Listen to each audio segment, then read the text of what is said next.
大家好，欢迎来到台北单车购的 Podcast。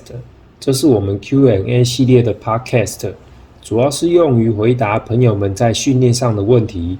如果有其他问题的朋友，也可以透过下方叙述栏的 Q&A 发问表单，把你的问题提送到表单里面就可以咯。将会在之后的 Podcast 帮您解答。以下就正式开始吧。首先我们要提到的问题是由王哥询问的，问题内容如下：提升 FTP 的话，一日骑行，一日跑步可以吗？如何搭配？王哥你好，您提到的跑步搭配骑行的方式是在基础期打基础很常见的方法哦。通常在刚开始准备比赛的时候，或者是称为基础期、早期，会同时进行跑步、骑车以及重量训练。这时候骑车的分量大概是您往常练习的一半，跑步的分量也大概是您平常习惯的分量一半。重量训练在这个时候就是会尽可能的往最大肌力的这个阶段迈进，也就是说每个重训的动作的重复次数目标是在3到9次，可以说是相当重的重量。然后重训的目标是1周可以做到2次。这边要特别注意的地方是，如果你的膝盖曾经有过一些旧伤，请特别注意在重训的重量部分尽可能保守一点哦。在这个期间，主要最大的重点还是在重训，所以说跑步的分量跟骑车的分量会比较少一些。好，那刚才的做法持续4到8周之后，就可以进入基础期晚期。这时候就要将跑步的训练移除，然后专心在骑车的部分。这时候骑车的训练量就会增加。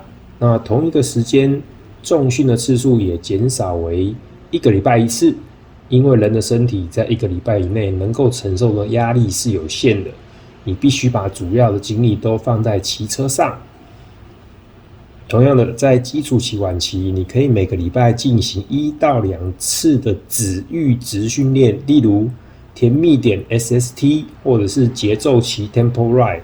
这种子阈值训练的时间不建议很长，因为太长的话会造成身体过度疲劳。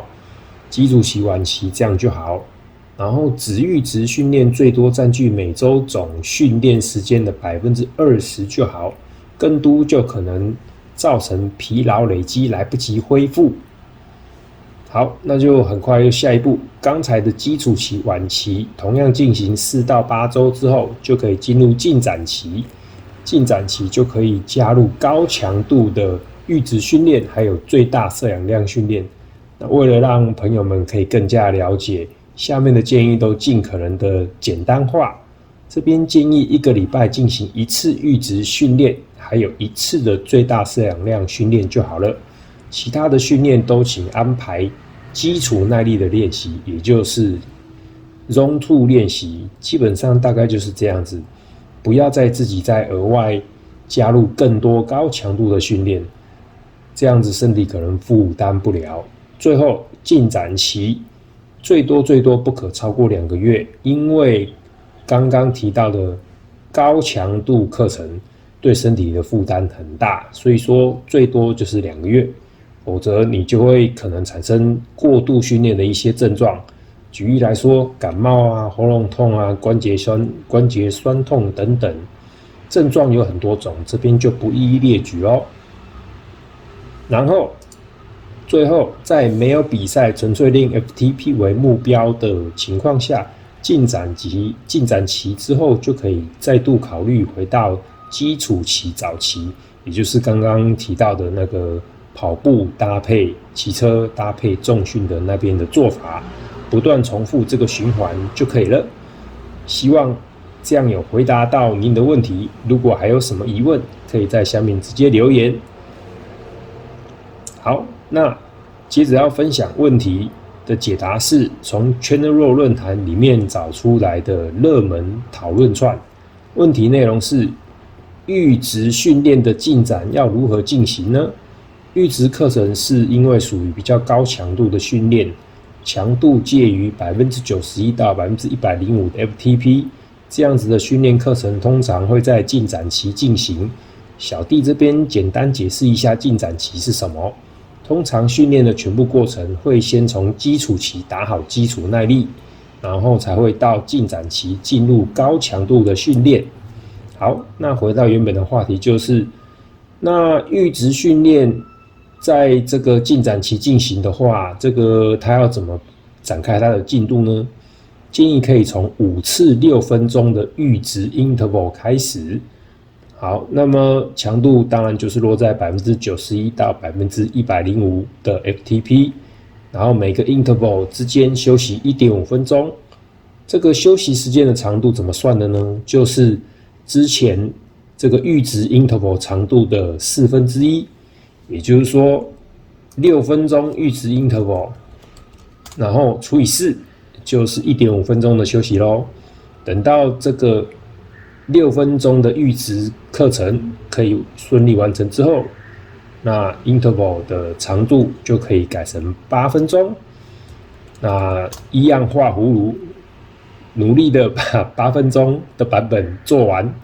好，那最后慢慢增加9分钟、10分钟，加，也许最后你可以完成12分钟的版本的阈值训练，这样就完成阈值训练的进展咯。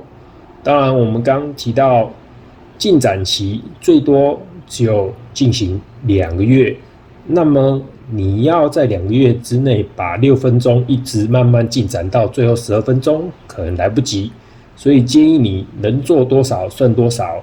这一次的进展期，假设从6分钟进步到8分钟，然后就2个月了。好，没关系，那就我们从头再来。那下一次进展期的时候，再慢慢的从8分钟，然后继续迈向9分钟，继续迈向10分钟，一步一步来，这样就可以了。好，这一集 Podcast 内容大概就是这样。以上内容都会做精简的摘要，放在我们台北单车购的官网，方便大家回来快速进行的查询。也欢迎加入我们的LINE群组，加入的网址参考下方叙述栏。